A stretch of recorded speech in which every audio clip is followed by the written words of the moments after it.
Hello and welcome along, everybody, to an absolutely beautiful, scorching day in the German countryside as we welcome you to the 11th stage of the Global Champions League. My name is Mark Lewis, this is GCTV, and behind us is the famous Riesenbeck International as we come back here for a second year running and look forward to stage 11 here.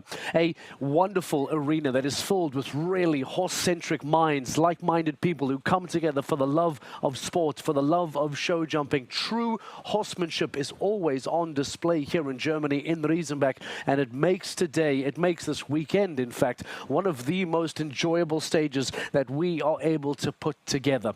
Let's take a look at what has happened thus far in the Global Champions League. The Kunststars win the previous stage in Monaco, and with that they hold on to the championship lead. But it's the consistency of the Stockholm Hearts that find themselves in second place, and we will unpack this battle for fourth. We will talk about the championship throughout the rest of the afternoon. But first, let's touch base with Dan Strange, who caught up with one particular special fan. Of course, Germany recently has had an absolute influx of sporting fans, and here at Riesenbeck International, it's no different. We've got Jenny Kuckuck here, Christian Kuckuck's sister, and the ringleader of the Riesenbeck International fan club. Jenny, tell us a bit more about the fans that will be here this weekend. Yeah, we are around, I think, 25 people, and we're trying to travel around for the shows and to support the team of Riesenbeck International. And we are really looking forward to the show today and to support the team members, all of them, also the individuals, and to have a great time here. Riesenbeck International really is the heart and soul of this region, which is incredibly horsey. Are all the fans from locally, or are you travelling in from further afield? No, actually they're coming from Hamburg, for example, and from Warendorf, a lot of people from Münster, from cities all around, but not really close by. So some of them have a ride of 3.5 hours, Now, you've got, what, 25 flags in your hands here. So how many fans can we expect, and what sort of noise and passion will we get from them? The noise and passion will be quite big. And I think we're around 30 people, I would say, And obviously, you're Christian's sister, so, you go for dinner or lunch with them at times. But other fans, maybe non-family fans, how much access do they have to the Riesenbeck International riders? Yeah, they have a great they have a great relationship with them. They support them. They say hi and cheer for them, and that's quite nice. Riesenbeck International going to win today? Hopefully they will, yeah. Jenny, thanks so much for your time. Go and make some noise with the Riesenbeck International supporters, and of course, good luck to the team. Now, if you go into GCTV and dial back to Riesenbeck 2023 and go look back at the visuals, you'll remember and be reminded of that beautiful image that, despite his time penalty in 2023, that cost them the win. Speaking of the fans, speaking of the passion, the horse lovers that are here in the Riesenbeck, there was that moment of Christian Kuckuck running towards the Riesenbeck International fans with their bottle of champagne, sharing that moment with them. And as his sister Jenny there talks about, it is a very, very passionate group. And because of that, one would imagine that Riesenbeck International might be quite difficult to beat today with all of the home support, with Philip Weishout and Christian Kuckuck here today, and top horses in their stable. We wonder if they should make it onto their favourites list. Surely Frederick de Backer will give that a little bit later on. For now, though, before we get confirmed and settled in to Riesenbeck, let's remind you as to what took place in Monaco last stage. We spoke about that famous victory for Kunststars. Let's remind you how they got over the line and what the impact of that victory was. Ladies and gentlemen, welcome to Monte Carlo in the Port d'Hercule at Monaco, the Principality. Valkenswaard United. Oi, oi, oi, oi, oi, she's outside the time allowed. He's aiming for the time penalty. He's gambling in the casino, and it's paying off. There comes Bruinseels, the first to go, double clear, time, he is inside the time. And there we go, for the lead and maybe even for a stage win. Prague Lions have done it. If Kunststars take the win here. 4 fences down as Sophie Hinnes is there straight away to produce the first clear.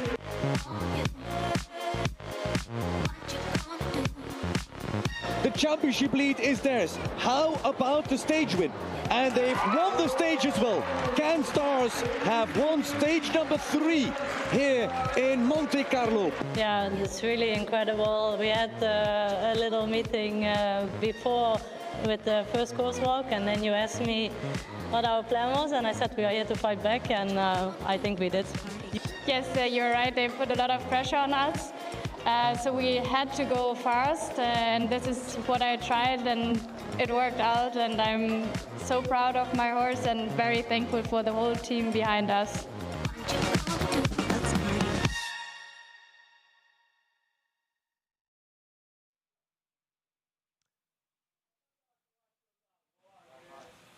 Sophie Hinners and Kim Emmen jumping the Kunststars powered by the Iron Dames to victory back into the championship lead, and they now hold a very small margin of room over the Stockholm Hearts powered by H&M. Let's bring up then the overall ranking. Let's show you what the impact of Monaco was on the overall GCL ranking and remind you as to how things stand now, getting ready for Riesenbeck stage 11 here today. Kunststars, as we said, hold on to that lead. The Stockholm Hearts then find themselves in second, but it's the Doha Falcons who are also just behind, and Riesenbeck International powered by Kingsland Equestrian knocking on the door. They have done very well, as have many teams, to balance a very, very busy summer. And Riesenbeck International, I'll give you a little spoiler alert. I spoke to Christian Kuckuck, I spoke to Philip Weishout earlier on this week, and they have told me that they feel that they are in a really strong position to make a late charge for the title. Falkenswaard United find themselves on a knife's edge. They find themselves in somewhat of a difficult position as well, in fact, and maybe this is something to discuss later on with Dan Strange. They need to be aggressive today, but they have a lot to lose if they get things wrong, because Madrid Emotion and Prague Lions are just behind them in the overall rankings. It makes that fight for the top 4 incredibly exciting, and it makes that fight for the top 4 very, very intense. The Mexico Amigos find themselves at the halfway stage of the table. Shanghai Swans, their disappointing season continues as they find themselves in 11th. And New York Empire, powered by Lugano Diamonds, I'm afraid, still holding on to bottom position ahead of the Scandinavian Vikings. Now, it's rather intriguing as well to come from Monaco to Riesenbeck International. Not only because it's a one sand ring into a grass ring, it's the fact that they are back-to-back stages from the smallest arena in the season to one of the largest grass arenas of the season as well. In fact, let's paint for you a comparison as to just how different these two arenas are. That is the Monaco ring that barely makes it inside the middle of the Riesenbeck International ring. At 75 by 28, Riesenbeck at 150 by 90 is quite literally double the length and over 3 times the width of this arena. If you were to put Riesenbeck in Monaco, well, those super yachts would be in trouble, because the wonderful turf of Ludger Beerbaum's ring here would be sitting in that bay in Monaco. And that is the extent. That is the size of Riesenbeck International, this enormous, massive grass ring that's behind us here today. And what a change, what a contrast it is going to be for the riders who jumped in Monaco, and dare we even say some of the riders who had the same horses in Monaco and have reselected those today here in Riesenbeck. That is going to be a rather interesting comparison to find themselves jumping in Monaco and now in Riesenbeck as well. Freddie de Backer will join us in a few moments' time. I want us to not only talk about the favourites, but I want us to talk about the top 4 as well. Let's bring him into the show for the first time. Fredrik de Backer, welcome to the show. It is a wonderful, scorching hot day in Riesenbeck here this afternoon. We expect temperatures to reach around 33 degrees by the end of the afternoon. Shall we maybe start by talking about the top 4? You and I said in Monaco that now is the time that that conversation really begins to ramp up. And there's a wonderful graphic that we can show to try and help us explain this. But let's remind ourselves where we are with the top 4 now, what that championship fight looks like, and who those teams inside and outside of the GCL Super Cup semi-finals currently are, Fredrik. Well, after Monaco, which was a stage that had quite an impact on that entire championship race, but also the top 4 race, you have got Kunststars, then it's Monaco, then it's not Monaco, then it is Stockholm Hearts. In 3rd place, Doha Falcons. In 4th, you have Riesenbeck. And so those 4 teams are safe and secure at this point for the race for top 4 and to get their tickets straight into the semi-final at the Super Cup in Riyadh. But in 5th, sits Valkenswaard, and in 6th sits Prague Lions, only a point behind Valkenswaard. So those 2 teams, and you could even, if you want want, you could even add the team of Madrid in Motion to that race as well. But actually, it's those two teams, Valkenswaard and Prague, that are fighting with Riesenbeck, maybe even with Doha, to catch up on that fourth place, maybe even a third place. And for Riesenbeck, they have to look as well down as in front of them to overtake Doha, but not get overtaken by Valkenswaard or by Prague. Frederick, isn't it ironic that we talk about consistency being key to winning a Global Champions League season, yet it's the team that's been perhaps the more consistent that's not leading the championship? Give us more context on that, please. Yeah, consistency is a funny thing. They are the most consistent team in one way. They have the smallest gap between their top results and their worst results. So they are the best performing team, you could say, on average.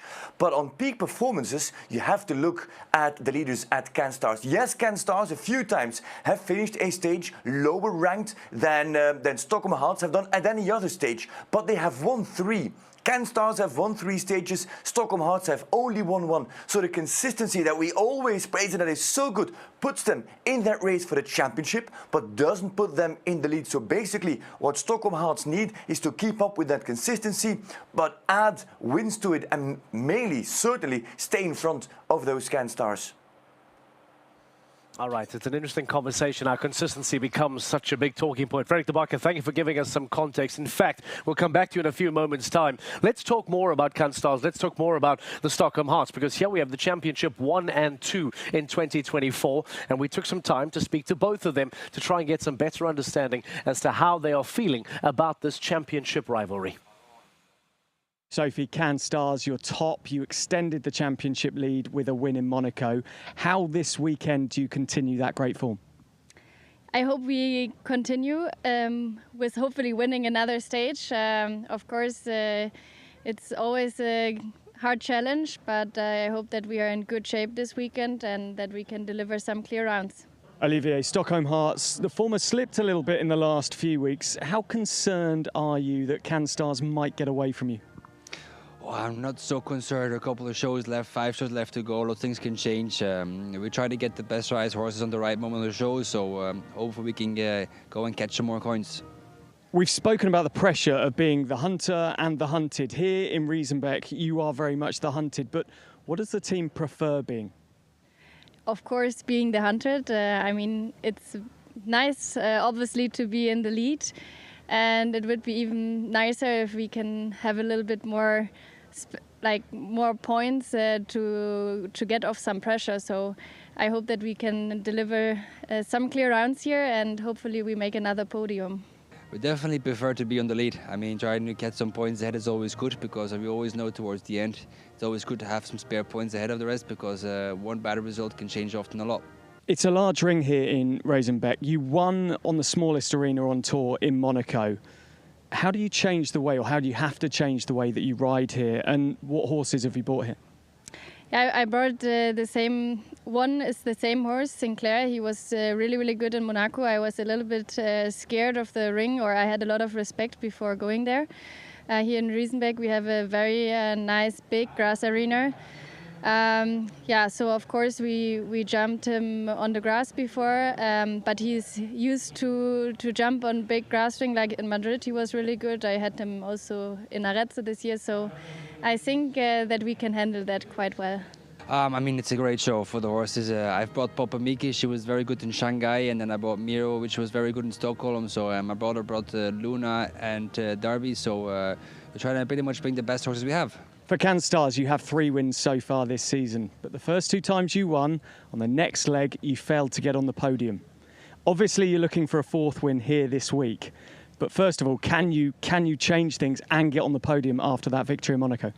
Yeah, I think, or I hope that we can change that this week. I don't know why it happened to us that we always didn't had another podium after a win. But I hope that we can change this system. So far this season for your team, it's been consistency that's kept you in that top 2, just 1 win in the GCL this season. How here, how in Riesenbeck do you piece it all together again and get a 2nd win? Yeah, I think we really have to go for the win, because on the end, 1st and 2nd, it's a big difference on points. So I think with the form that the CanStars have, we really have to make sure we get back on the 1st spot. Nice to see Canstars and Stockholm Hearts head-to-head there. Olivia Philipparts and then Sophie Hinnes having a conversation, speaking to us about those championship ambitions, about what seems to be the big talking point about their rivals. I wonder then how they then shape up today. That becomes the big question. We spoke to Frederik de Backer a little bit earlier on about the top 4 battle and how that intensifies from Monaco to now going forward to Rabat with a big final later on this year. But let's talk about today. Let's try and find out who exactly then is the team to look out for today. Frederik de Backer, let's bring you back into the show today. Let's talk about favourites. I wonder if there are any surprises here today that we should be looking out for on that favourites list. Well, actually there is, and it's good that you asked me the question because we're always talking about those championship leading teams being favourites. But if you look at the horses that come out already in round 1, I would keep my eye on Istanbul Warriors powered by Carpe Diem. It is Olivier Robert on that very good Iglesias and Abdel Said on Bonami. They also have Hassan Senturk here, the new member of the team for Istanbul Warriors, but I don't think that he will feature already this stage on the team. Will be riding as an individual. If you're looking championship wise, you have to look at Riesenbeck, of course. The home team comes out very, very strong already in round 1. They have to come out very early. It is Kukuk and Checker and Weishaupt with Zinedine. Well, that is just 2 world-class horses in that first round. The question will be, are they going to ride those horses also in the second round? If that would be the case, and then that is the strongest team on paper. But are they going to do that? Jump those horses on the same day, 2 rounds in a row? That's a big question. I have the same question actually about Valkenswaard United. But if you look at it, Valkenswaard come out very strong as well. They know, and I don't think that it was discussed that Riesenbeck would come out with such a strong team. But also Valkenswaard comes out with a very strong team. Valkenswaard with Gilles Thomas on Luna van der Dennenhof and Marcus Ening on Priam du Rosset. Just as strong in terms of numbers, just as strong on the paper.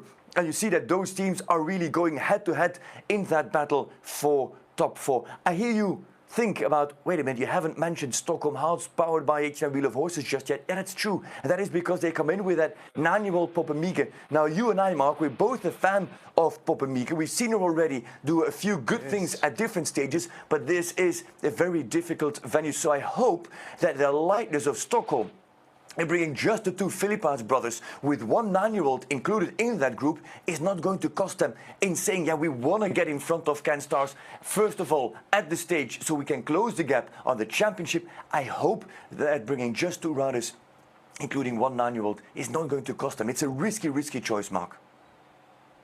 It is a risky choice. And Frederik, if you wouldn't mind, I'd love to just talk about that Luna comment, because that for me, and I'd love to maybe try chat to Gilles Thomas later on as well, but that is a massive statement. That is a big call, perhaps a strange call for GCL round 1. But does that signal the intent from Valkenswaard United that today is the day, this is the stage, that they have to be aggressive, that they have to push to try and knock on that front door?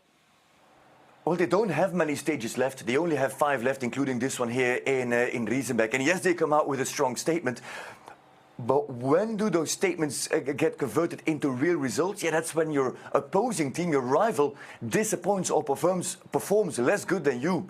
And I'm afraid that with Checker and with Zinedine on the team, yeah, they're against the team which is at least as good, if not even better. So for Valkenswaard to come out with enormous force, it's not going to be that easy to just overtake Riesenbeck. The good news for Valkenswaard, however, is that Prague Lions come out with a slightly lighter round 1 lineup with Fernando Martinez Sommer on Joep and Thibaut Spitz on King van Essenen. So they kind of can secure their 5th place, not really secure, but the fact that also Riesenbeck comes out with those strong horses makes it really difficult for Valkenswaard. It's going to be a very intense battle already from round 1, from the get-go, for that championship and for the top 4. Frederik, is it too much to expect a great result for Prague Lions? We saw this combination. These 2 riders performed very well during the Mexico-Miami leg. In fact, surprising many. I loved hearing the fact from Peter de Vos in Monaco that the lineup for Riesenbeck was going to be, Thibaut Spitz was going to be FMS. Is it too much to ask them to try and replicate that success from Monaco and from Miami and Mexico? Yeah, because it's not the same horses. The thinking is right, but it's like me playing football in the same football shoes as Cristiano Ronaldo. We've got the same shoes, but it's not the same person. It's not the same person in the shoes. You've got the two good riders, but they also have to bring the same horses. Like Joop has jumped at meter 55 level, and Joop is being carefully produced by Fernando Martinez Sommer. It's a good horse, but he's nowhere near yet at the level of a Luna, who is a Grand Prix winner, of Zinedine, of Checker, of Priam de Rosé, and those horses. King van Essene with Thibaut Spitz is a very solid horse, but it's not a Calvino, and it's not an Impress K van Kattenheijen that he rode in the past to those great successes in Miami and in Mexico. And I do hope that Cristiano Ronaldo doesn't mind the comparison. Oh, I think that's my favorite quote of the weekend thus far. Freddie de Backer, thank you very much. That if him and I were to wear the boots of Cristiano Ronaldo, we would not play football in any way or form like the Portuguese superstar does. The nice news is that Gilles Thomas is standing by for us. Great for us to be able to grab him then after the end of this conversation. Dan Strange alongside Gilles Thomas. Let's hear from the Valkenswaard United man. Yeah, thanks, Mark. Right from a great in world football to an upcoming great in the world of show jumping, Gilles Thomas, thank you for waiting. Today, of course, Valkenswaard United, very much, as Frederic's just said, in the hunt for the top four. But in that hunt for the top four, it's very tight margins. Yes, indeed. I think the top 4, top 5 is very close to each other. And today, I think we really have a good plan. We really want to do good for the team. So let's look at that plan. Round 1, Marcus is on Priam de Rosé, you're on Luna. That's a big statement. Your strongest 2 horses, strongest 2 riders arguably as well. Obviously going out there to try and really get a good score in the first round. Yes, indeed. I think if we can get a good start in round 1, it's always good for round 2. And normally my plan is to jump Luna both rounds in the team today. So really in this show, I'm here for the team. And then the individual, we see, but the team is the most important this week. It's a big statement, that. It's a big move from the team. So obviously for Valkenswaard United, you really, really want to take advantage here and try and get maximum points. Yes, indeed. I think the last couple of shows we were often in the top 5. And now we see that we are coming closer to the top 4. So I think it's now or never. Leonie Bockman, of course, does come into the squad again today. Only her second time within this team after transferring in mid-season. Will she come in for Marcus in round 2? What's the plan there? Normally it will be me again with Luna in round 2 and Marcus with his other horse, Coolio.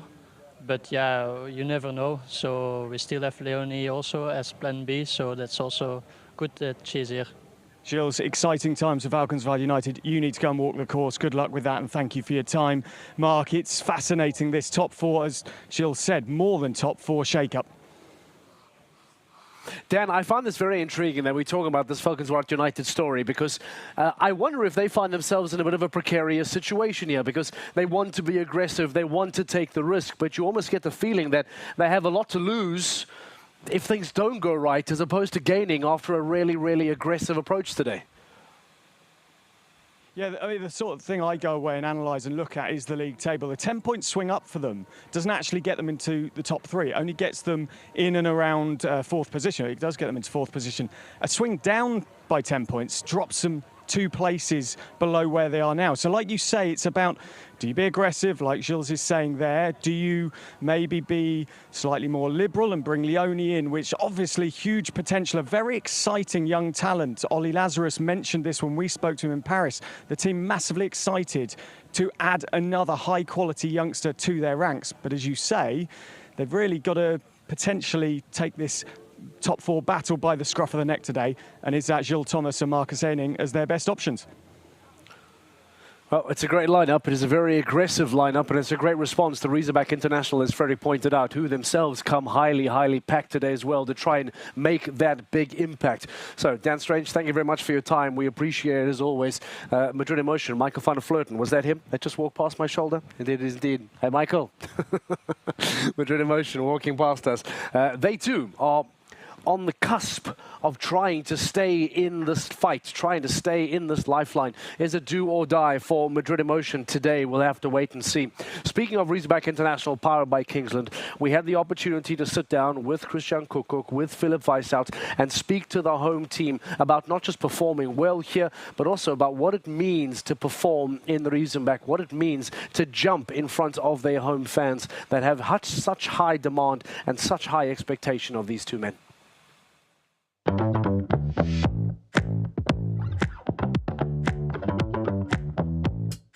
What does it mean to come back, dare I even say home, to come back home? For me it means a lot. I mean, that's nearly the only show where I can have the support of all my family and all my friends together. I mean, I was born 40 minutes away from here, so my whole life is actually based on this area. And all the people are coming this week to watch here and to support us.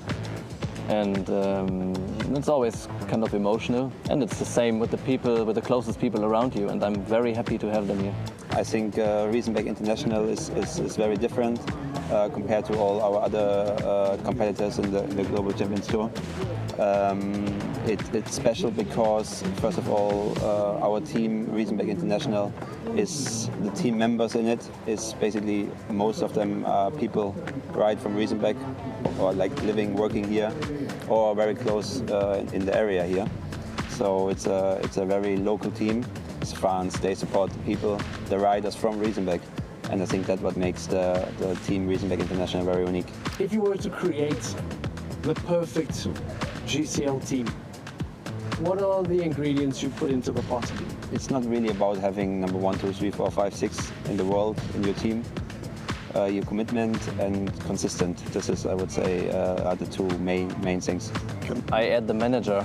In the end, there are many teams with good riders. There are anyway many good riders on the circuit. And for sure, we have a very strong very strong pairs in our team. We have a lot of good horses in our team. But in the end, honestly, I think we have the best manager. We are not in the lead in the moment. We are in 4th place. But still, if you see, we both made it to the Olympics and we are still in 4th place. So in general, even if we are trying to dance on 2 weddings, I think we did a good job. And that's coming back a lot about the manager. Philipp, who's the most dangerous of the teams above you? I don't care. If we do well, we have tomorrow Kobe, Sinade, Jagger, and Just Be Gentle. If we do our thing, I think it's very hard to beat us. And that's a lineup no one. They have to beat us. They have to beat us. And if we don't do a mistake, and I don't want to sound arrogant, but I think with that horses, I think we should be able to not look at the others. 7 points behind Doha, 8 in front of Valkenswaard, 9 in front of Prague. Wedged in between kind of 1 to 4, fighting a top 4 fight, but also fighting a championship fight.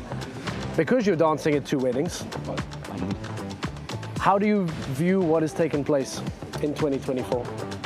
I believe that our hard times, finding a middle way of doing both, is over. But now here we have our best possible string on horses here in Riesenbeck, and we are not that far away. So I think it's definitely possible to win. It obviously depends how consistent the other teams are, but we will be there. We will put pressure on them, and I'm very positive that we can still reach our goals.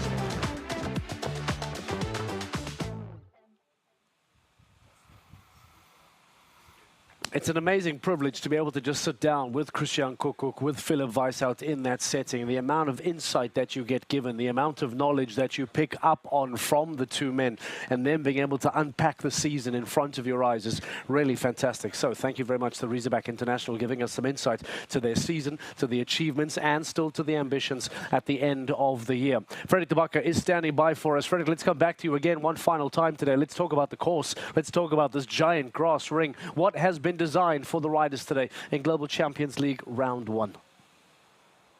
Well, thank you very much, Mark. Before we start talking about the actual course, I just want to remind everybody about this course and about this arena mainly.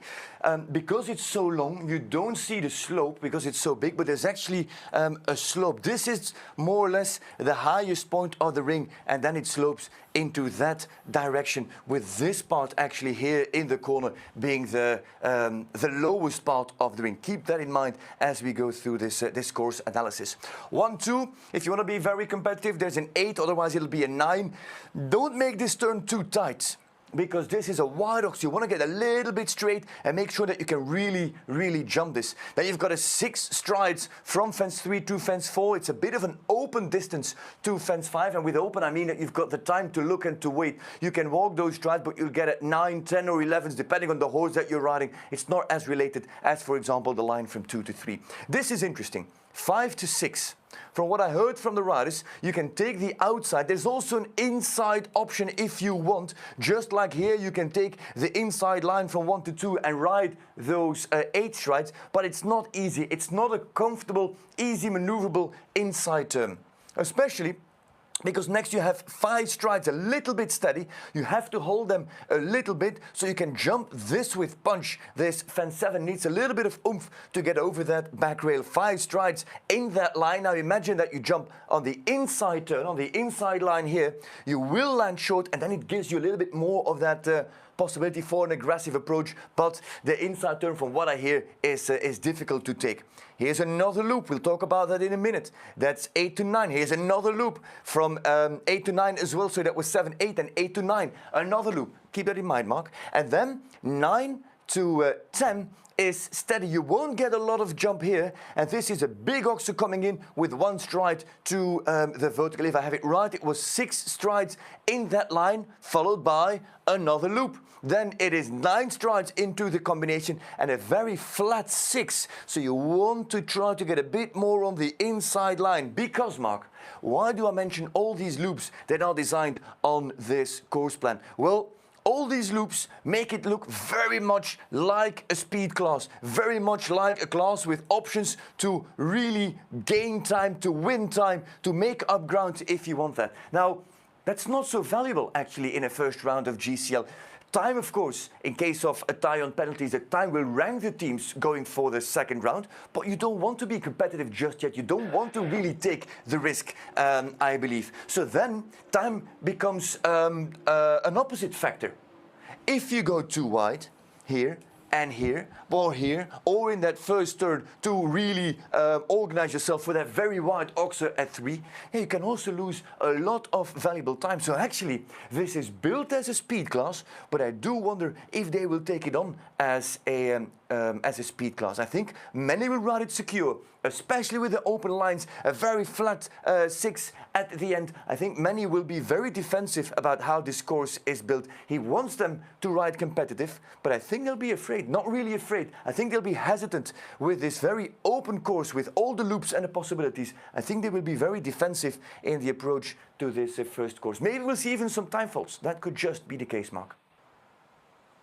I like that comment, Frederik de Backer. Thank you very much. It's built as a speed class, but perhaps unlikely that some of the riders will really attack it as a speed class. They will be slightly more hesitant, slightly more defensive here today. I wonder then how Jérôme Garry will feel about this, the Doha Falcons man who has been in great form this season, back-to-back victories. They tried to go for 3 in a row, were unsuccessful there. Maybe they can miss a stage in the 3 in a row and all of a sudden get back to winning ways here in the Riesenbeck International. He's alongside Dan Strange. Yeah, we're down here in this gorgeous arena at Riesenbeck International with Jérôme Garry of the Doha Falcons. Now, Jérôme, if we just look at the technicality of this course, we're between fence 5 and 6. Talk us through the technical aspect. Yes, exactly. Here, there's a big option. You can go front of the oxer. It's a really short turn, and you win a lot of time. I think it's a big option to do it, and you have quite the same option after 7 to 8. For me, I will take the risk on the option number 6 to the number 6, and I think if I do well, I will be around for the rest. It's it's an option to win a little bit time and to stay on the top with the team. It's a long open course. It's a long open season. Doha in Monaco. It didn't quite go your way there. How do you make amends today? Yeah, it's true. We were really good in Paris, in Stockholm. We missed a little bit in Monaco. Now we are back here in Riesenbeck. We are really motivated to make a good result for the team. That season is still long, but we are happy to be here. It's different type of place here. Monaco was really tiny arena. Here is big grass arena. I love this type of arena. I hope we will be good. Jerome, good luck to you. Good luck to the Falcons. And Mark, back over to you. Okay, perfect. Right, thank you very much, Dan Strange. Nice to hear from Jerome Guerrier as well, getting some thoughts from the Doha Falcons man as we get ready to head to Global Champions League round 1 today. As we mentioned, a stunning blue sky, 30-odd degree day in Riesenbeck here in Germany today for stage 11 of the Global Champions League. The riders are ready. The course has been walked. Stay with us here on GCTV with your GCTV Live Pass and watch every single moment with us here of stage 11. This is GCL and this is GCTV. Let's get ready for Global Champions League.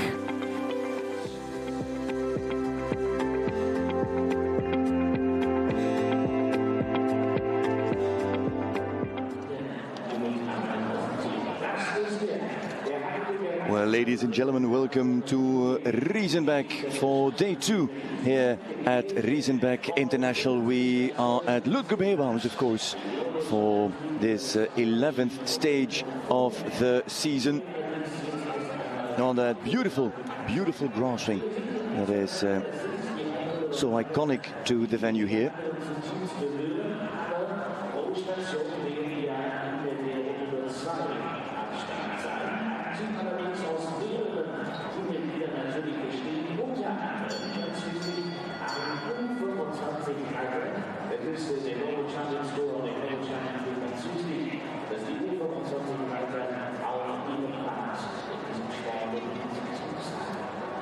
Beautiful grass ring here of this here at Riesenbeck International.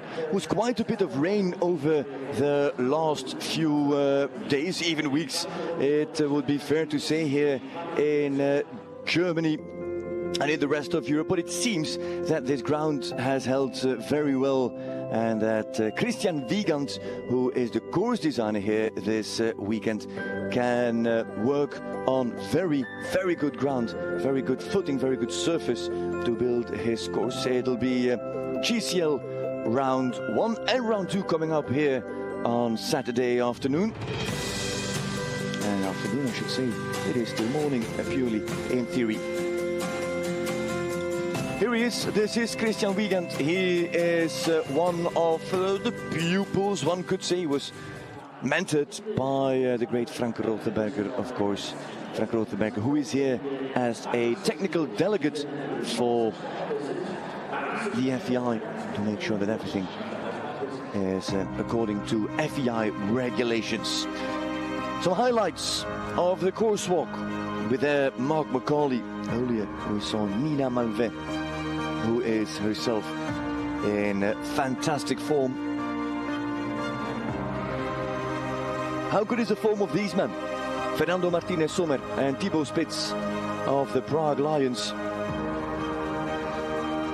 They are, together with Madrid in Motion, with McCauley and this Michael van der Vleuten, in for a battle for top 4 and maybe even top 3. That's where these sit, the Doha Falcons.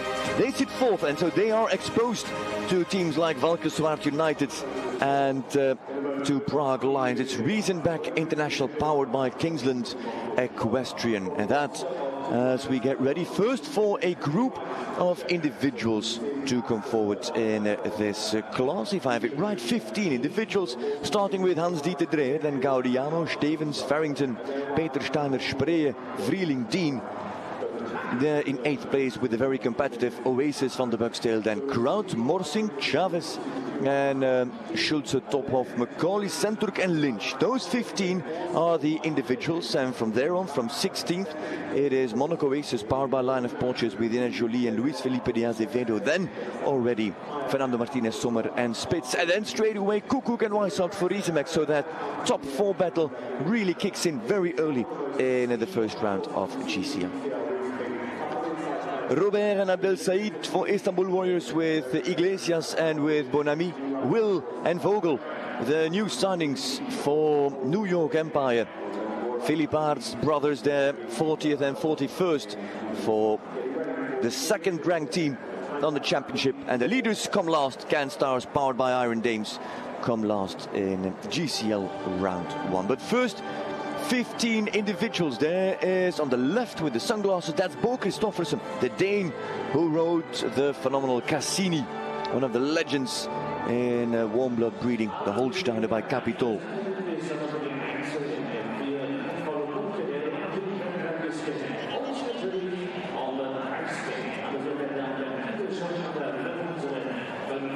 The gate opens, and so the first of those 15 individuals comes in. And that is Hans-Dieter Dreher with that lovely gelding, Vestmaal de Coty. 15 years young, Vestmaal has been around for quite a while now. There's Rutger Weber. And there's Van der Vleuten, father and son, sitting down in the riders' grandstand. 15-year-old, as mentioned by Baloubet de Rouet and Landor. French bred for Hans-Dieter Dreher, who is going to guide us through this course. Built by Christian Wiegand, Peter Schumacher and Isabel Roteberger.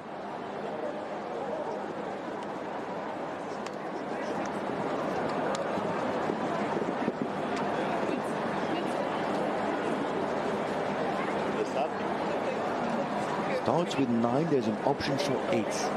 You want to make this turn tight, but this is a big oxygen, so you have to... Oh, that's deep straight away. Whoa, great effort from Vestmaal. 6 to the upright, and that's down. The stride upright is down. Swing to the right. The stone oxer, and then he takes the wide turn around Longines, doesn't go inside. In the approach to 6. You can go inside here, you can go in front. He goes wide again. Hans-Dieter Dreher. This is all a long loop from 7 to 8 and then to 9. You have to keep your rhythm right. Your internal metronome, your pacemaker has to be spot on. Dreher is on 4 penalties as he holds coming into that line. It's a 9-stride approach through the double on 1 stride. Again here, look how easy you can drift. Time allowed is 84 seconds. It's in the final line now. Blank on top. Waits and holds. Adds a few strides. 6 in the final line. Direct 6, and that is the finish. And he is 1.27, 1.23 inside the time allowed. Hans-Dieter Dreher and Vestmaal de Coty with his 2 outside turns. But this is naturally not the slowest horse. So if you're on the outside turns and you're on a somewhat slower horse, you have to make sure that your loops, those crucial loops, for example 2 to 3, 5 to 6, 7 to 8, and especially 10 to 11, that you keep them as tight and as neat as possible, because you might run into a time penalty.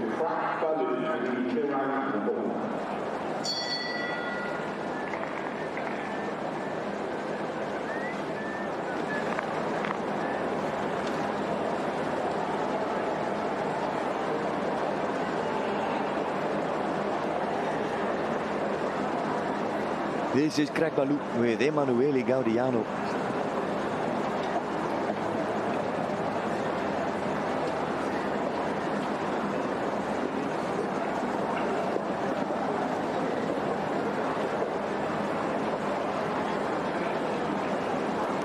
Also goes there on 9. You would have expected him to maybe leave out this stride, but plays it safe this time.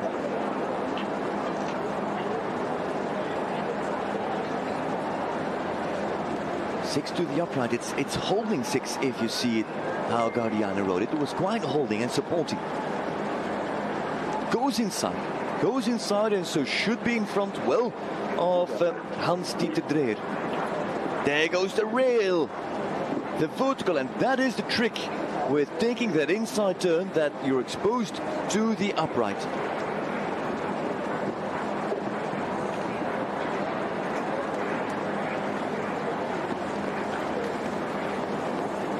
that's steep. 1, 2, 3, 4, 7, 8, 9, 10. That's at least an extra stride there from Gaudiano.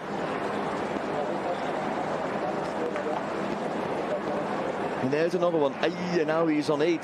And time-wise, he should be good with that first inside turn from 5 to 6. There's the finish, and he also only has 2 seconds to spare. Emanuele Gaudiano. Of course, after the rails, he started adding strides, reduced his pace.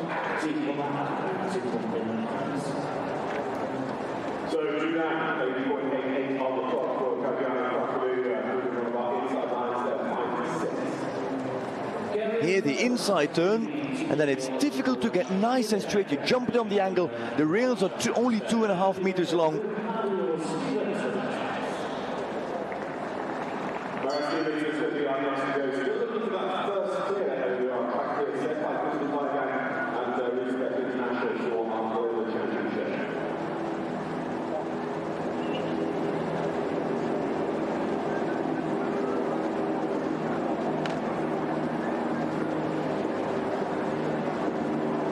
Mario Stevens on the 10-year-old man, Carrie, who is by Christian Nicolau Rubin. Christian Stallion, who was at start at Stahl Buckman. And so Leonie Buckman later on in the GCL classes.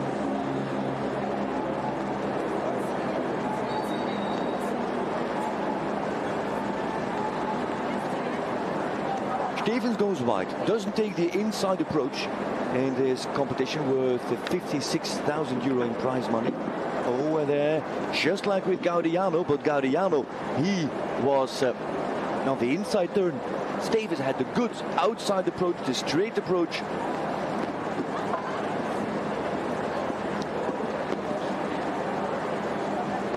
Fantastic to see these horses canter over this grass ring.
No.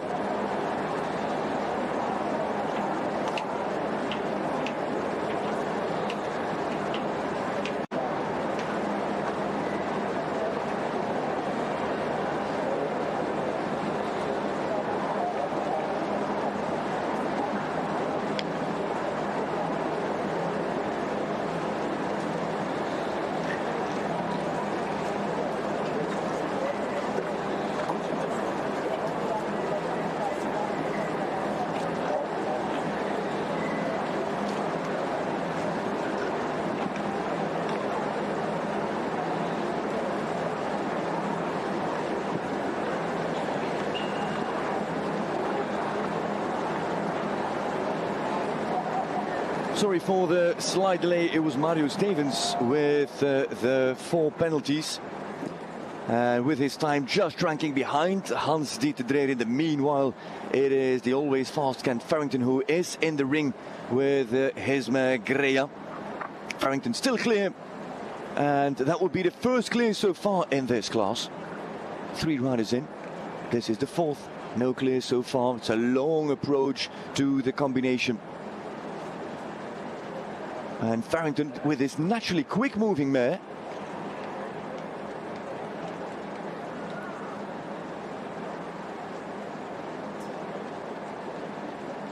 Send into the double. And first clear coming up. And still Farrington only 2 seconds inside the time allowed. Ken Farrington and Greya first clear. So the lead at this point, but you have to say that Christian Wiegand seems to have his time allowed exactly on point. A great round from Greya and from Ken Farrington, no doubt about that.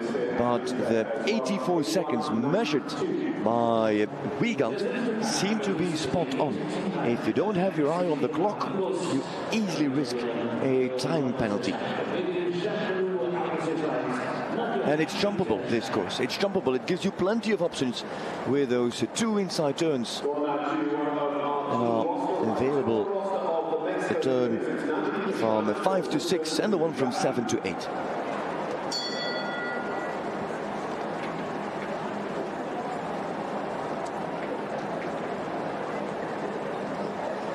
Next is Japelou and Nadia Peter-Steiner. Beautiful aerial of Riesenbeck International.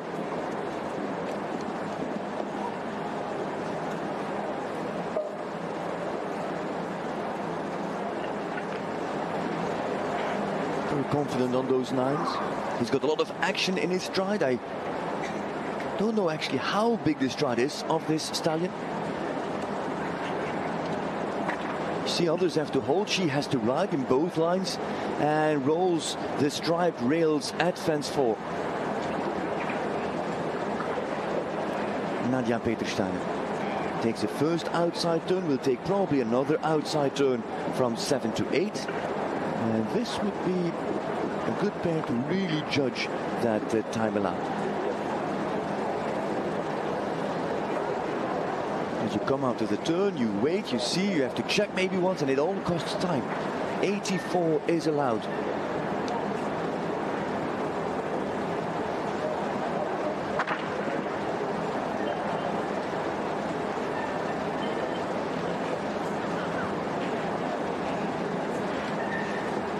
Here, this is another wide turn. She's now at 70 seconds, takes off here at 73.5, is on 12 already, and then will land outside the time allowed. Yeah, that's exactly what Peter Schumacher had in mind. Horses with a slightly smaller stride that take a bit more space on the turns, well, they land outside the time allowed, and by how much? Well, in the case of Nadia Peter-Steiner, it is +3 for time. Nadia Peter-Steiner with Japelou.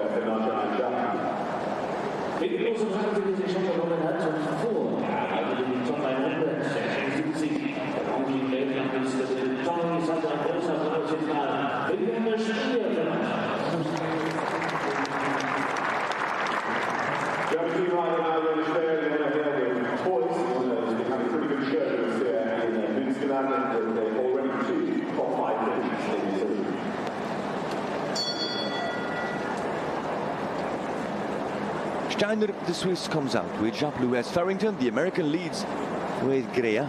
And there is Jörn Spree. Jörn Spree on toys by Toulon.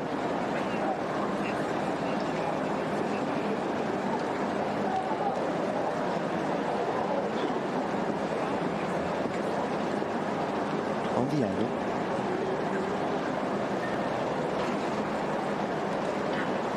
Riding for the 9.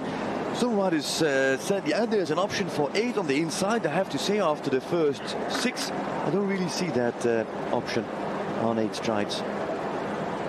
Then you have to really fly over fence 1 and get a real good rhythm already before the first fence.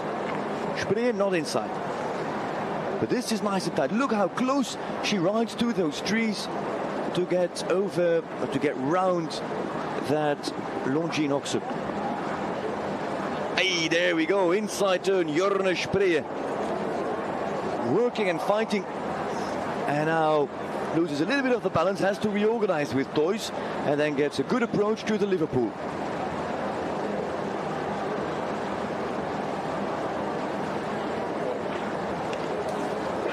Waiting on the 10.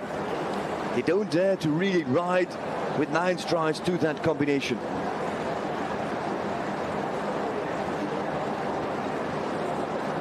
Next double. 81.92 of Farrington. There is Toys with Jorne Spreer, and she's quicker. 78.46. With one inside turn not yet taken, it is 78.46 as the leading time from Germany from Jorne Spreer and Toys. So you could say that you can easily squeeze an extra 2 seconds of that time of Jorne Spreer if you can make that inside turn work. This is the second one. Jorne Spreer and Toys.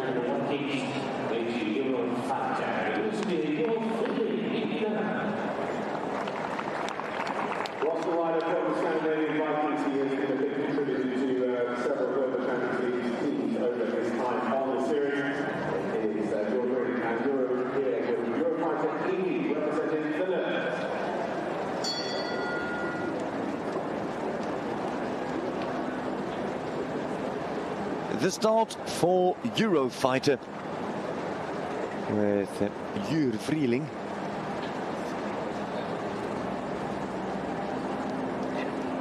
With the Czech flag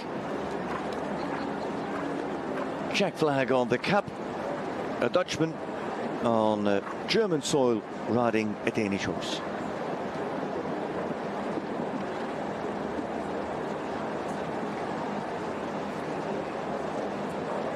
Oh, he had to ride a bit. Eurofighter in the last 2 strides, slowing down, having a look at the Oxer. Not really pulling towards it. See how he had to ride the holding 6, and it was Nadia Peter-Steiner who had to ride for the 6 strides. There's a bit of insight on the different striding of these horses. He makes the inside turn work, but you also see how you have to reduce the pace, how it breaks your rhythm. He jumps it clear, nevertheless. Jur Vrieling, another inside turn coming next. There it is. Inside turn, Jur Vrieling, number 2. Kingsland striped lines out of the way. Second last sector coming up. The long line into the double.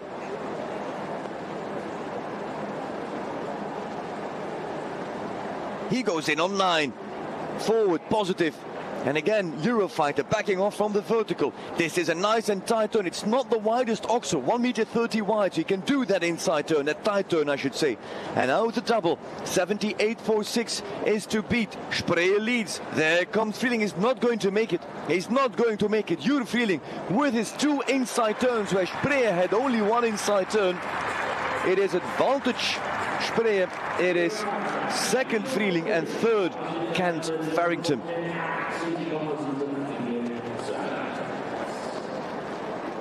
Eurofighter and Jur Vrieling. He had to ride too much.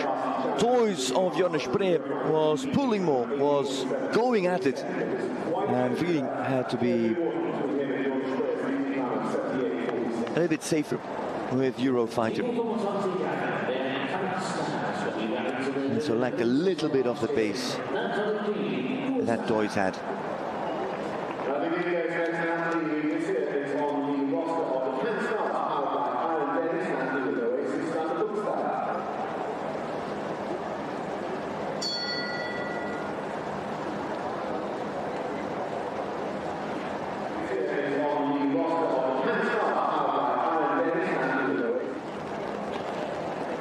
Next man in, or next combination in, sorry, next lady in is Natalie Dean on the normally fast Oasis van de Buckstale.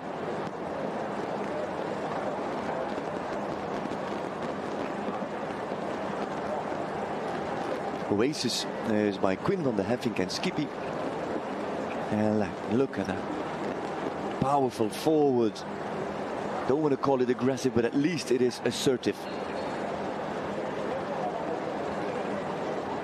6 to the upright. He twists a little bit in that front end. She, Oasis, it's a mare. And inside, no, oh, for a moment, it looked like she was going to think about that inside turn there. Natalie Dean and Oasis. Don't forget, this is still the same trajectory as Jorna Spree. Now she goes much wider than Spree here. Comes nevertheless with rhythm through the turn. Is behind on Spree. How about Vrieling and Farrington?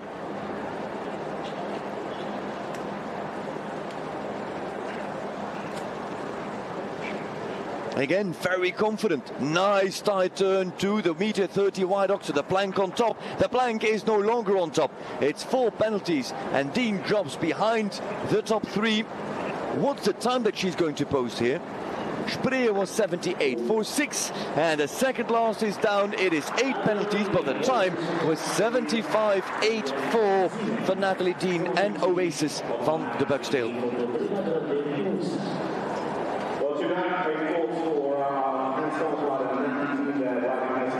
The sting is in the tail for Natalie Dean.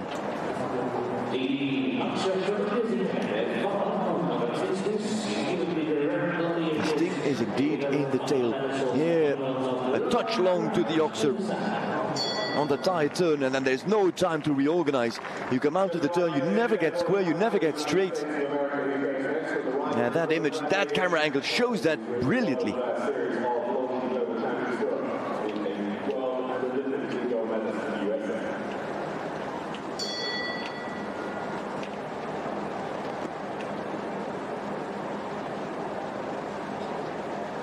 Laura Kraut in round 1 does not compete for Rhone Gladiators, powered by Kleedma Hoosnot TV. No, she rides as individual with Picobello van het Panishof. 9-year-old Belgian gelding there is Nick Skelton. There's the Rain family as well as Nina Malvet.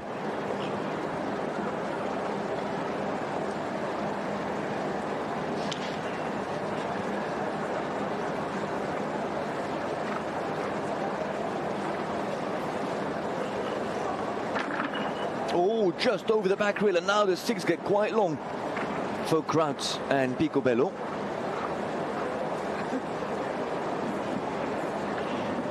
Little brother of Dick de Meesmans Olympic stallion Buffero van het Panishof.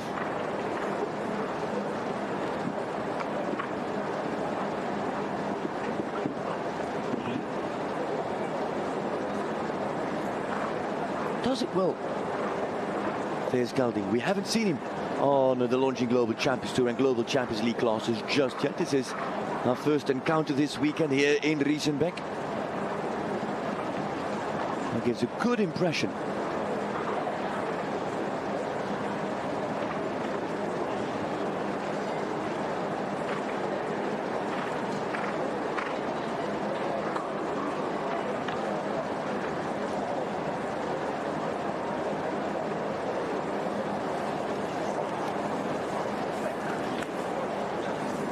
Clear coming, but time penalties might come as well. 1 for time, 83.16. No, it's actually 84 seconds time allowed, so it is a clear in time. It puts Laura Kraut in 4th, just behind Kent Farrington, in front of the fast 4 of Hans Dieter Dreer. That is Laura Kraut with Picobello van het Panishof.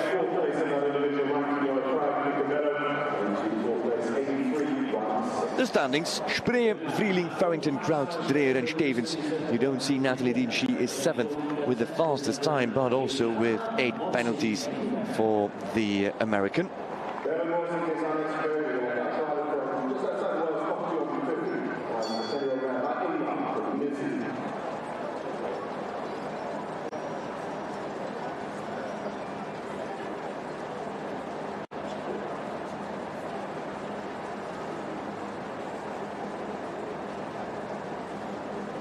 This is Gerben Morsink. Morsink with Colina Z, the Dutchman, who lives just across the border in the Netherlands. For him, it's a shorter drive than, for example, for Christian Aalman or Mario Stevens. Morsink on the homebred Colina. by C. Ingmar, and Carthago C. Ingmar was ridden by Pia Louise Aufrecht, who is actually based close to Gerben Morsink, and she on her turn is married to Gert-Jan Brugging, Stal Oosterbroek. They are distant neighbors of this Gert-Jan Brugging, and so it was an easy call. It's also an easy call to come inside here for Morsink and Colina. Lost a little bit of the shape over the Oxer, but two inside turns where a competitive horse could put him in front of Jorne Spree.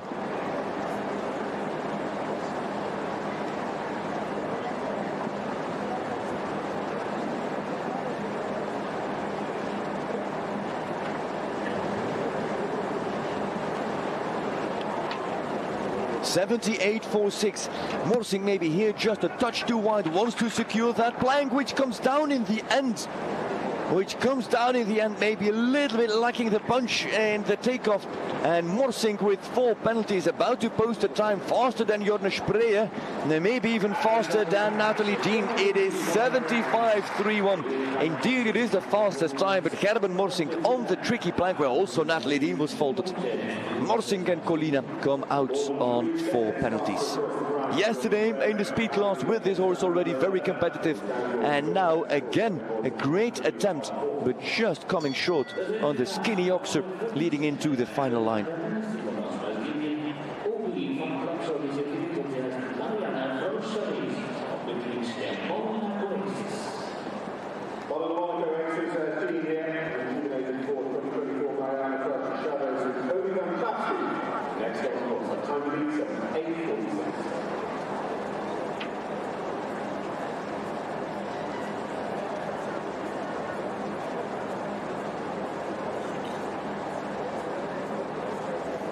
Mariana Frauches-Chavez from Brazil is on Obi van Klapschut. Standing on gelding by Cooper van der Heffing.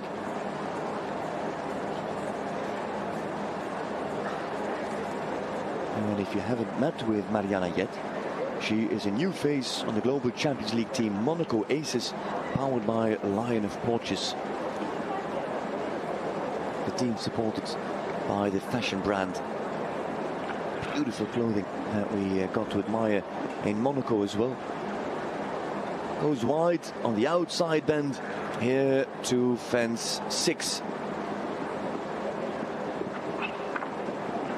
Ooh, also lost a little bit of the shape there. Keep that in mind when we're talking about that Oxer with the plank. The Oxer at 11, where Morsink and Dean were faulted. They had a similar jump over these fences and then struggled to find that momentum out of the turn for the next fences to come. Time penalty risk, it's 84 allowed. Here's that Oxer. Can you keep your horse on the hind leg? She can. At least she leaves the fences standing.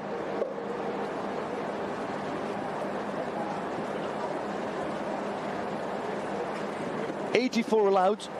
Mariana Chavez, 83.53 in time, clear and in time for Mariana Frauches-Chavez and Obi van Klapschut. Clear round for her in this meter 55 class. That is going to be followed by the first round of Global Champions League. That was a strong touch. There is Céline Schoonbrood de Azevedo, the Belgian who trains Mariana.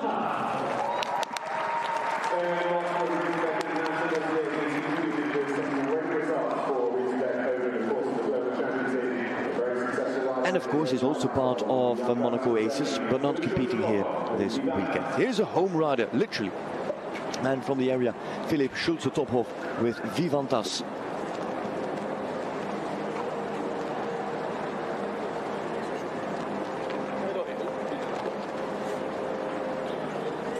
Vivantas by Vivant van der Heffing and Balou du Rouet. And so bred by Paul Schockemöhle in the northeast of Germany, in Lewitz.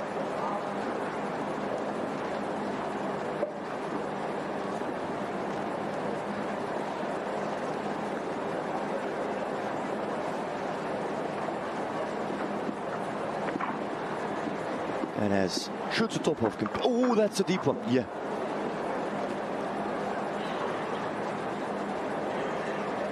Could not escape that rail. Should Shultsutopov have given him more space? That is obvious. And was it a miss from Shultsutopov, or did Vivantas not obey to the demands of Shultsutopov? We'll see that in the replay. Double in, double out on 4 penalties.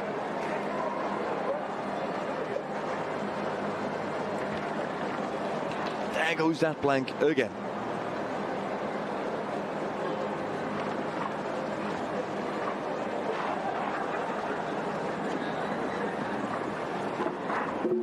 Hey, that's 12 in the end for Shultsutopov, who's looking for the right form with this Vivantas. Still a youngster, he's just done. It's a big horse, rangy horse, and as you can see, still developing in his body.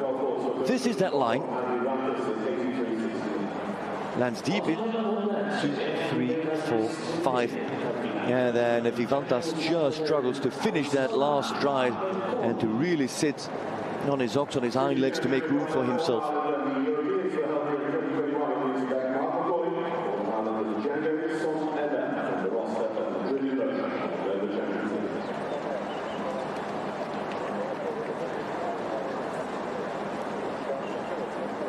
Macaulay and Django Saint-Hermel, number 13. After him, 2 individuals remaining.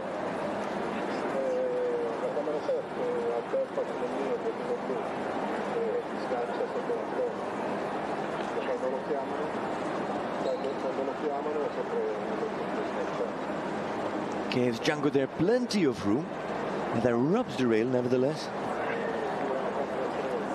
Well controlled, beautiful to come inside, and look at how smooth he keeps his rhythm. There was no pulling, there was no wrestling. Has to help him a little bit there to get the 5 strides, and gets another inside turn. 78.46 of Jorne Spree. Macaulay is much faster but deeper to the Kingsland upright. And so 4 penalties for Mark Macaulay, who is now in the battle with Morsink and Dreer for 6th and 7th place.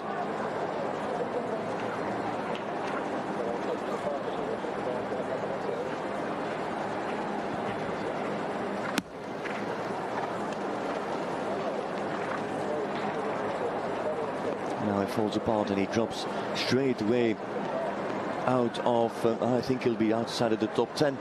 How about the Guardiano? 80.88. He'll make that time, but it's 12, and indeed top 10 is gone for Mark Macaulay and Django Saint-Hermel, who started well in his first inside turn, then tried it once more and rolled the Kingsland upright to put him on 4. Out the plank and the last to it, and it's 12 for Macaulay.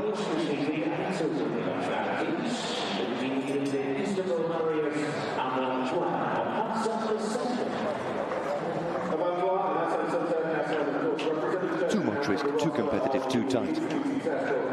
And if it works, we call it brilliant.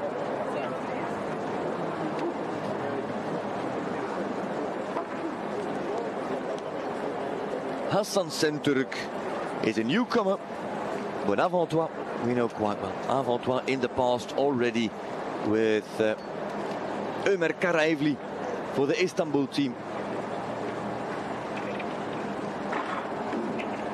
Now under the saddle of a different Turk, Hassan Senturk, the 42-year-old, who now finds himself on 8 very early already, goes for a wider approach and doesn't take the inside turn.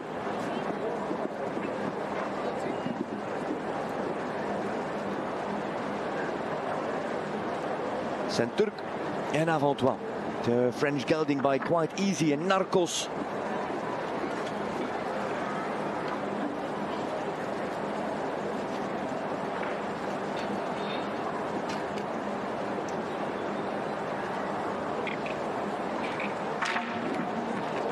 Ooh, that ends well. But it was a scary moment there for Hassan Senturk and Avantois. They're not a pair for that long. Still fanning each other out, and Senturk, I think, is retiring. Hassan Senturk and Avant Toi.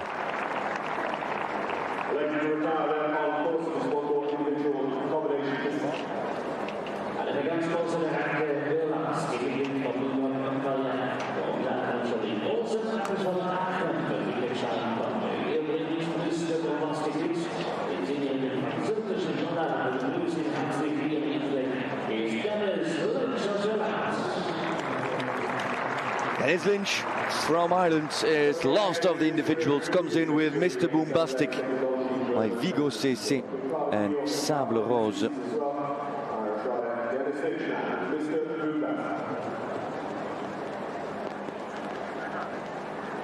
Lynch, no duties in round one for the team of New York Empire, powered by Lugano Diamonds. And the man from Tipperary can ride as individual. He's got Cordial here, could come in for round two.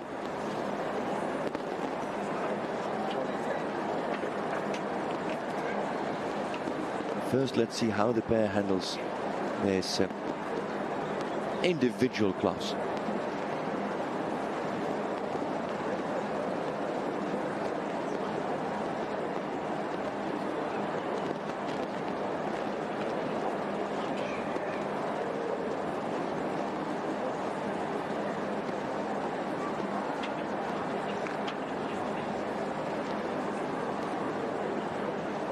Slight bend in there to get the 6 from Lynch.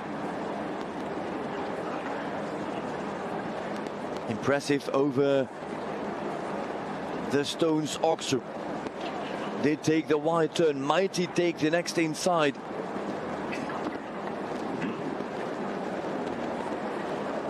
Stays wide. On the safe side, Dennis Lynch and Mr. Boombastic. Last of the individuals after this man. We'll continue with Global Champions League Stage 11, Round 1 here in Riesenbeck. Lynch is safe for the 84 seconds of the time allowed.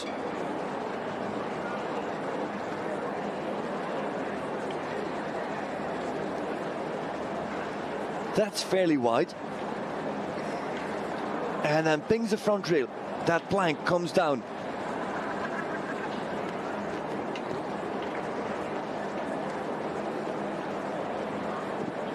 And then just inside the time allowed, look at that. Lost plenty of time in that turn to the plank. And then is a second inside the time. Dennis Lynch with Mr. Boombastic. It's 4 in 82.72. Spree leads as Lynch ranks 8th. Spree, Feeling, Farrington, Kraut, Frautjes, Chavez and Morsink with 5 clear so far. We close and crack on with Global Champions League Round 1 live here from Riesenbeck International. And crack on with Global Champions League Round 1 live here from Riesenbeck International.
Hello and welcome to Riesenbeck in Germany for the 11th round, the 11th stage of the Global Champions League in this 2024 season. That is slowly but surely coming to its final stages. Only 5 stages left, including this stage here in Germany in Riesenbeck. Next, after the break, will be London, Valkenswaard and Rome before the final awaits us in Rabat in Morocco as that new stage on the calendar. Sunscreen is necessary if you're not sitting under cover. Then sunscreen is a very good investment. It's a sunny day, it's warm, there's a little bit of wind, and no, there's no chance for rain, at least not here during the afternoon. Tonight, rain is expected to fall, but during the day we should keep it dry. One previous winner, Paris Panthers. This is only the second time that we visit Ludger Beerbaum's home here at Riesenbeck International. Last year, Paris Panthers won the stage and they came just in front of the home team of Riesenbeck International that had to leave the win to the Paris Panthers. So no home win yet for Riesenbeck. Standings 6 points in front. Can Stars in front of Stockholm Hearts. Then Doha Falcons, the gap is a bit bigger. And then it gets interesting. Falcons, Riesenbeck, Valkenswaard and Prague all within, what is that, 15 points of each other. 4 teams within 15 points. Lots of things can change in the championship race, but especially in the battle for the top 4 and for the ticket for the semi-final and the GC playoffs that are attached to it at the end of the season. If you finish inside the top 4, you go straight to the semi-final and you can skip the quarter-finals. Huge ring here in Riesenbeck. And it is Peter Wiegand, Christian Wiegand, apologies, who is designing the course. Starts at the upright by the in-gate, and then you move away from the in-gate to fence 2 at about 9 strides. It's very tempting to make this a tight turn to fence 3 and make this really a speed class. Fence 3 is already a wide oxer coming out of the turn. So plenty of players will take a little bit of a wider approach to get a good flow over that oxer. If you get a good flow, a good shot, then the 6 could run a little bit short to fence 4 and you have got a fairly open approach to fence 5. This 3D animation shows you an outside turn. There's actually also an inside turn that is available to horses and riders in the approach to fence 6 right there. Depending on the swing, the 5 are normal, short or long. And if you can get a short jump over that oxer, you can come in front of fence 13. But it's not as easy as it is shown here on the 3D animation. Next, a long loop, plenty of time to win or lose here in this approach to fence 9. And then it's a long approach again into the combination of Global Champions League. Are you going to make that 9 strides? Are you going to make it 10 strides? How confident are you in the 1-stride approach? It says here that it's 2 strides, but it's actually a 1-stride combination out of this GCL double. And I do think that coming in on 9 strides is very, very confident. Then you need to have a really smart and careful horse that doesn't rush that final vote, that doesn't fly over the oxer coming into the double. The slope, we're coming towards the lowest point of the arena here at 11. That's a skinny oxer, meter 30 wide with a plank. 9 strides leads you into the double combination. And then there's a slight bend, and if you can find the inside line, the 6 are fairly normal. If you jump out of the line, you go through the center, the 6 are a little bit longish to fence 13, and that is the final fence. And if you meet that final fence, just in front of you is the scoreboard. And that would say the time where you meet the finish line, and allowed is 84 seconds. That is the time allowed by Christian Wiegand, Peter Schumacher and Isabel Roteberger, the course designing team here at Riesenbeck International. And so 14 teams with 2 riders, some teams with a spare rider that could come in between round 1 and round 2. This is the list, how it's going to play out in round 1 at least. Start straight away with Monaco Aces, Ines Jolie and Luis Felipe de Azevedo on 2 novelty horses, novice horses for GCL level. Then the Lions with FMS and Thibaut Spitz, the team that was so successful in Miami and in Mexico. Straight away, their rivals for top 4, Riesenbeck in 4th on the standings with Kukuk and with Weishaupt on top horses. Also still in the battle for top 4, Madrid in Motion, Manuel Fernandez Saro for his debut for the team and Michael van der Vleuten alongside of him. They're the youngsters of Rome Gladiators powered by Clip My Horse with Carl Tim and Nina Maleve. Shanghai Swans with Pius Schwitzer, who is still all clear, 2 out of 2 clear so far, alongside Ben Meyer, and then Scandinavian Vikings with Tovek and Paul, an all-female lineup there with the Vikings. There's a break after this team. It continues with Istanbul Warriors, powered by Carpe Diem. This is a strong lineup. Do not underestimate these two, Iglesias and Bonami, with Saïd and Robert. The Falcons sit in 3rd and come out with Dexter Fontenay and Great Britain, Guéry and de Lestre. They are trying to challenge Stockholm and fend off Riesenbeck. Mexico Amigos next, Casadei and Guerrero. And then Valkens Zwart United on paper, maybe the strongest team in round 1. Thomas with Luna and Ening with Priam du Rosé. If you put them in the scale against Riesenbeck, you could call them just as strong. Then New York Empire powered by Lugano Diamonds with Will and Vogel. Stockholm Heart powered by H&M Wheel of Horses with the 2 Philippa's brothers, and Can Stars powered by Iron Dames, the championship leaders, the team in front of these Stockholm Hearts. Well, they go last. Sophie Hinners on Prince and Katrin Eckermann on Chao Li. Prince is indeed my Prince van Dorperheide. That is the Mexico Grand Prix winner of Davidville, now with Sophie Hinners.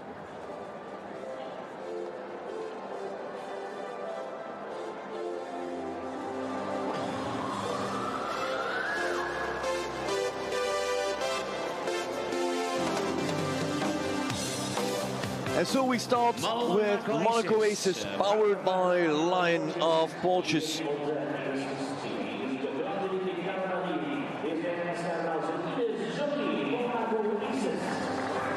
There's the groom, as always, supportive with the prayer. Oh, we just got the camera when he started his prayers for a good result in Monte Carlo, Monaco. That prayer ended in the win, the richest Grand Prix of the season.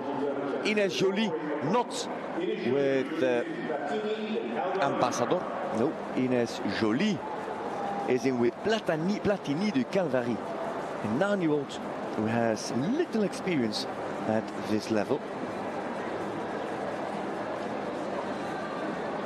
Platini is by Seacoast Don't Touch.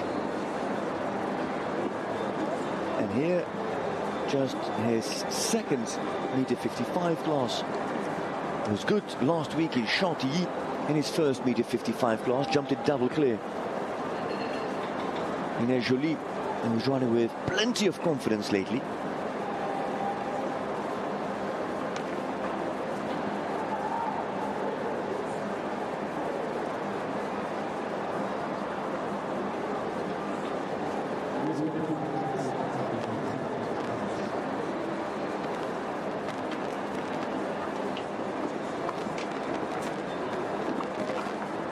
Time penalty risk, 2 outside turns. Jolie goes out here and went wide in the previous turn as well.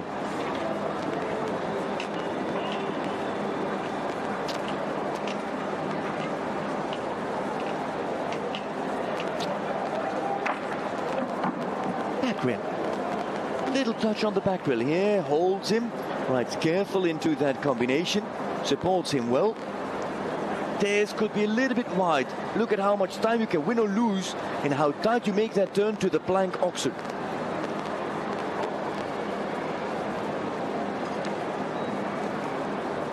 .84 is allowed. Jolie is going to flirt with the time allowed. She's just in by half a second. The 2 outside turns and a wide loop to the plank oxer put her just inside the time allowed. 4 penalties, Ines Jolie and Platini de Calvary.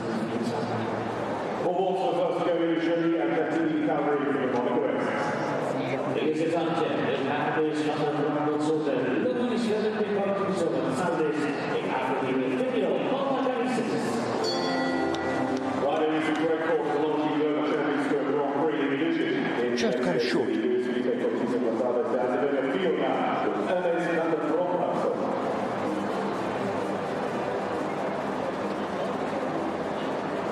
There's Hermes van der Vrombouthoeven with Luis Felipe de Azevedo to keep the team hopefully on the 4 penalties.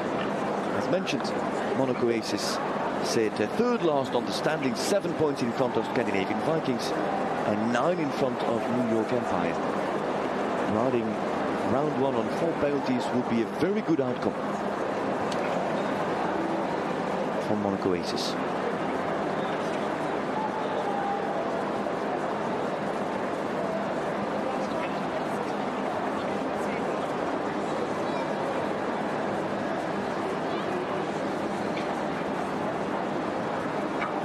That's an outside turn from De Azevedo.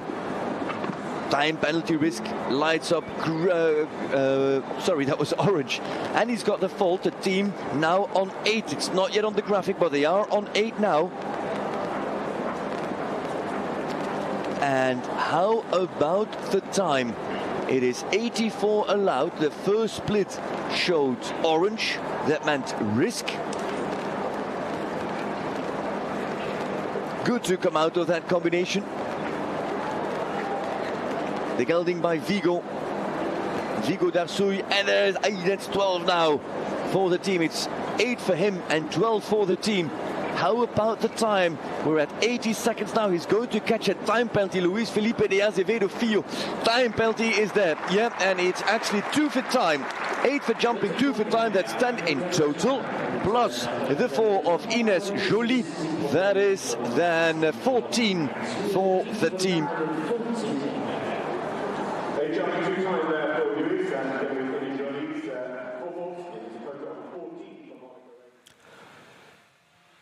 A difficult start for the Monaco Aces. 4 for Ines Joly, the LGCT Grand Prix winner of Monaco a couple of weeks ago, and unfortunately 10 for the Azevedo as well. That leaves the Monaco Aces, powered by the Liner Porsches, on 14 penalties already at the end of their Global Champions League round 1. Prague Lions, powered by the Czech equestrian team, are in the ring next. That very successful combination throughout Miami and Mexico of Fernando Martinez Soma and Thibaut Spitz are back for the team. If you want to watch them, you want to watch the rest of Global Champions League action live from Riesenbeck, Germany today, sign up for a GCTV Live Pass and come watch all of the action with us live in Riesenbeck.